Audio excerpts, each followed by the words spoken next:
तो हेलो दोस्तों, मैं इस वीडियो में एक्सप्लेन करने वाला हूँ स्क्विड गेम का सीजन 2 जो कि इसी साल दिसंबर में रिलीज हुआ है। पहले एपिसोड की शुरुआत में हम शॉन्ग को एयरपोर्ट पर देखते हैं जिसके पास फ्रंटमैन का कॉल आता है। फ्रंटमैन उसे बोलता है कि तुम्हारा यहाँ पर कुछ नहीं बचा, तुम अपनी बेटी और पास लौट जाओ। पर शॉन्ग तो उसे ही बुरा भला कहने लग जाता है और शॉन्ग उसे ये भी कहता है कि अब मैं तुम्हारा ये गेम और नहीं चलने दूंगा। शॉन्ग इतना तो समझ गया था कि अभी भी फ्रंटमैन जहाज के लोग उस नजर रखे हुए हैं। फिर शौक एक दुकान में जाके वहां से एक कटर उठाता है और वॉशरूम में चला जाता है। वॉशरूम में जाके वो अपने कान के पीछे से एक माइक्रोफोन निकालता है और उसे वहीं पानी में गिरा देता है। शॉन्क फ्रंटमैन से लड़ने के लिए पूरी तरह तैयार था। फिर हमें दूसरी तरफ हॉस्पिटल में जुनहो दिखाया जाता है जो कि फ्रंटमैन की गोली से बच गया था। जुनहो काफी महीनों से कोमा में था। फिर जुनहो होश में आया और उसकी माँ उसको आकर मिली। उसकी माँ उसके कोमा से बाहर आने से बहुत खुश थी। फिर हमें 2 साल बाद का सीन दिखाया जाता है। यहाँ पर जुनहो को क्राइम ब्रांच से हटाकर ट्रैफिक पुलिस में लगा दिया था। तभी जुनहो के पास 2 बाइक सवार आकर रुकते हैं। इनके पास की हेलमेट नहीं था, इसलिए जुनहो उनका चालान काटने वाला था। तभी बाइक से उतरकर लड़की उस पर लाइन मारने लग जाती है क्योंकि जुनहो काफी हॉट था। फिर उस लड़की का बॉयफ्रेंड उसको छोड़कर चला जाता है। लड़की उसके पीछे पीछे भागती है। तभी जुनहो हंसने लग जाता है। फिर जुनहो के पास उसका सीनियर आता है और वो दोनों एक रेस्टोरेंट में जाकर बैठ जाते हैं खाना खाने के लिए। वो दोनों बैठकर जुनहो के पास्ट के बारे में बात कर रहे थे। जुनहो अपने सीनियर को बताता है उस आइलैंड के बारे में, पर जुनहो की बात पर कोई भी भरोसा नहीं करता और उसका सीनियर उसको बोलता है कि कमिश्नर तुम्हें जॉब से निकालने ही वाले थे, इसलिए तुम ये सारी बातें छोड़ो और अपनी नौकरी पर ध्यान दो। फिर जुनहो का सीनियर उससे पूछता है कि जब उस मास्क वाले आदमी ने जब तुम्हें गोली मारी थी, क्या तुमने उसका फेस देखा था? जुनहो ना कर देता है। जब जुनहो ने फ्रंटमैन के हाथ पर गोली चलाई थी तब उसने अपना मास्क निकाला था और जिन्हो ने उसका फेस देखा था जो कि उसका ही भाई इन्हो था। इन्हो ने अपने भाई जुनहो को अपना साथ देने के लिए कहा पर जिन्हो नहीं माना, तो फिर इन्होंने उस पर गोली चला दी थी। ये बात सोचकर जुनहो काफी दुखी हो गया कि जिस भाई को मैं वहाँ पर बचाने के लिए गया था उसी ने मुझ पर गोली चलाई। फिर हमें दिखाया जाता है कि एक कपल जोड़ा एक होटल में जाता है पर उस होटल की लाइट बंद होने की वजह से वो दोनों वहां से चले जाते हैं। फिर हमें अंदर शॉन्ग दिखाया जाता है जिसने कि वो सारा होटल खरीद लिया होता है। तभी उसके दरवाजे की बेल बजती है और शॉन्ग दरवाजे के पास जाता है तो वो नीचे देखता है दरवाजे के नीचे से एक वही गेम का कार्ड अंदर आया था। फिर शॉन्ग दरवाजा खोलता है तो उसके सामने फ्रंटमैन खड़ा था जिसके हाथ में पे और जो के गले थे और ये देखकर शॉन्ग काफी डर जाता है और फ्रंटमैन पर गोलियां चलाने लग जाता है। तभी शॉन्ग की नींद खुलती है तो उसे पता चलता है कि वो सपना देख रहा था। फिर से दरवाजे की बेल बजती है तो शॉन्ग जाकर देखता है उससे मिलने के लिए एक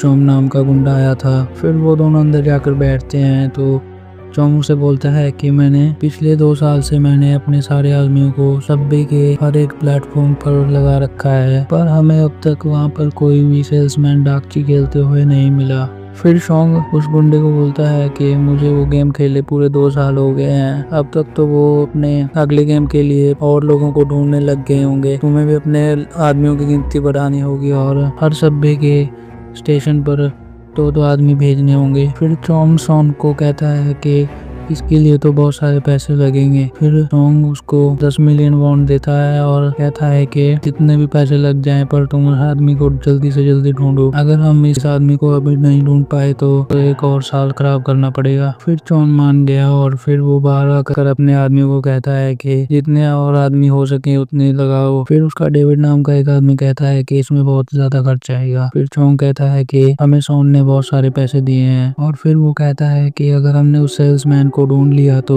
हमें सॉन्ग 1 बिलियन बॉन्ड देगा। ये बात सुनकर वो सारे लोग तैयार हो गए काम करने के लिए। फिर दूसरी तरफ हमें जुनहो दिखाया जाता है जो कि एक बोट पर होता है। वो किसी कैप्टन कामी के साथ मिलकर वही आइलैंड ढूंढने के लिए जा रहा था। फिर कैप्टन कामी जुनहो से कहता है कि काश मैंने उस दिन तुम्हें ना बचाया होता तो आज मुझे ये सब ना करना पड़ता। फिर अगले दिन डेविड और चो जितने भी नए आदमी लेकर आए थे उन सबको एक पुतला दिखाते हैं सेल्समैन जैसा और कहते हैं कि जिसको भी ऐसा आदमी डाकची खेलता हुआ मिलेगा तो वो हमें खबर करेंगे। फिर वो सब लोग निकल जाते हैं सबवे स्टेशन के लिए। फिर कामी और जुनहो आसपास के सारे आइलैंड देखते हैं पर उन्हें वहाँ पर कोई भी सबूत नहीं मिलता। फिर वो वहाँ से वापस आने के लिए निकल जाते हैं। फिर कामी जुनहो को कहता है कि हम यहाँ के सारे आइलैंड ढूंढ चुके हैं, अब तक तो 2 साल हो गए हैं उस बात को, तुम उस आइलैंड को भूल क्यों नहीं जाते। फिर जुनहो कहता है कि हाँ शायद अब हमें बंद कर देना चाहिए उस आइलैंड को ढूंढना। ये सुनकर कामी काफी खुश हुआ। फिर डेविड और चो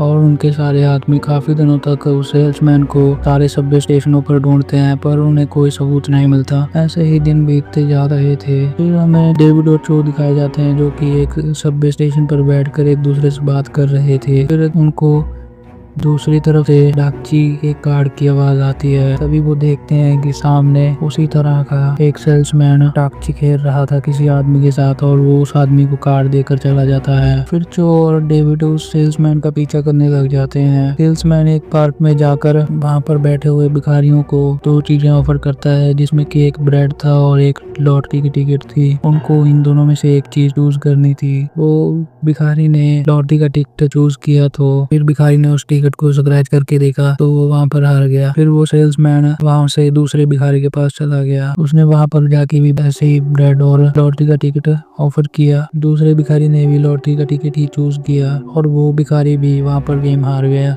ऐसे करके वो सेल्समैन वहाँ के सारे भिखारियों के पास गया और सारे भिखारियों ने उस ब्रेड की जगह लॉटरी टिकट को चूज किया। फिर वो सेल्समैन वो ब्रेड और लेकर जाने लगा और ब्रेड जमीन पर गिरा दिए तो वहाँ पर एक भिखारी उनको लेने के लिए आया। तब उस सेल्समैन ने कहा कि आप गेम हार चुके हैं, आपने इस खाने की जगह पर लॉटरी टिकट को चूज किया था। फिर वो उन ब्रेड के ऊपर कूदने लग जाता है और उन सबको बर्बाद कर देता है। दूसरी तरफ हमें शॉन्ग दिखाया जाता है जो कि वहाँ पर आने के लिए बहुत तेज गाड़ी चला रहा था। तभी रास्ते में उसको पुलिस वाले रोक लेते हैं। जुनहो और उसका नया साथी तभी जुनहो अपने नए साथी को शॉन्ग के पास उसका चालान काटने के लिए भेजता है। फिर शॉन्ग वहाँ से अपना चालान कटवा कर वहाँ से जल्दी से गाड़ी लेकर निकल जाता है। जो बात जुनहो और उसके साथी को अजीब लगती है क्योंकि ज्यादातर लोग अपने फाइन को माफ करने के लिए गिड़गिड़ाते हैं पर उन्होंने पहला आदमी देखा था जो कि अपना फाइन लेकर जल्दी से निकल जाता है। फिर उन्होंने शॉन्ग के नाम को देखा तो उसे वो नाम जाना पहचाना लगा। चो और डेविड ने